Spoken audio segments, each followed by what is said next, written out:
తెలుగు రాష్ట్రాలలో జరిగిన ఎమ్మెల్సీ ఎన్నికల్లో అధికార ప్రతిపక్షాలకు ప్రజలిచ్చిన సంకేతాలేమిటి? తెలంగాణలో కాంగ్రెస్ బీఆర్ఎస్ ను పక్కకు నెట్టి 2 స్థానాలను బీజేపీ ఎలా గెలుచుకోగలిగింది? తెలంగాణలో బీజేపీ విస్తరిస్తోందన్న వాదనకు ఎమ్మెల్సీ ఎన్నికల ఫలితాలు అద్దం పడుతున్నాయా? ఎమ్మెల్సీ ఎన్నికల్లో కాంగ్రెస్ అభ్యర్థి ఓటమి తెలంగాణలో ఆ పార్టీ పతనానికి సూచిక అవుతుందా? లేస్తే మనిషిని కానని ప్రకటిస్తున్న కేసీఆర్ పార్టీ బలపరిచిన అభ్యర్థి ప్రసన్న ఎందుకు ఓడిపోయారు?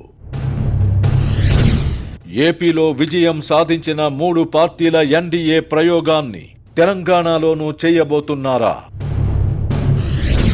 తెలుగుదేశం, బీజేపీ, జనసేన ఎన్డీఏ కూటమికి తెలంగాణలో విజయావకాశాలు ఎలా ఉంటాయి? తెలంగాణలో కూటమి ప్రయోగం విజయవంతమైతే ఎక్కువ నష్టపోయే పార్టీ కాంగ్రెస్సా, బీఆర్ఎస్సా? ఆంధ్రప్రదేశ్లో జరిగిన ఎమ్మెల్సీ ఎన్నికల్లోనూ ఓటర్లు అధికార పక్షానికే ఎందుకు అండగా నిలిచారు?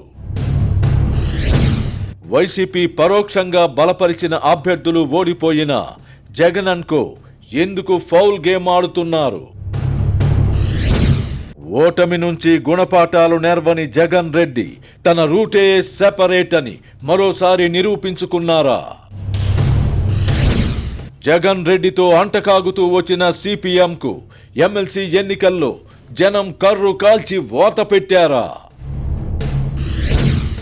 ఎన్నికలు ఎప్పుడొచ్చినా నేనే ముఖ్యమంత్రిని అని జగన్మోహన్ రెడ్డి పగటి కలలు కంటున్నారా? ఉప ముఖ్యమంత్రి పవన్ కళ్యాణ్ పై నోరు పారేసుకోవడం జగన్ అసహనానికి పరాకాష్ట కాదా? నువ్వు పులివి, సింహానివి అని పొగిడే భజన పరుల మధ్య జగన్ ఇప్పటికైనా మనిషిలా ఆలోచించగలరా? వర్తమాన రాజకీయ పరిణామాలపై ఆర్కే మార్క్ సునిశిత విశ్లేషణ. We can comment by RK. ఈరోజు రాత్రి 8:30 నిమిషాలకు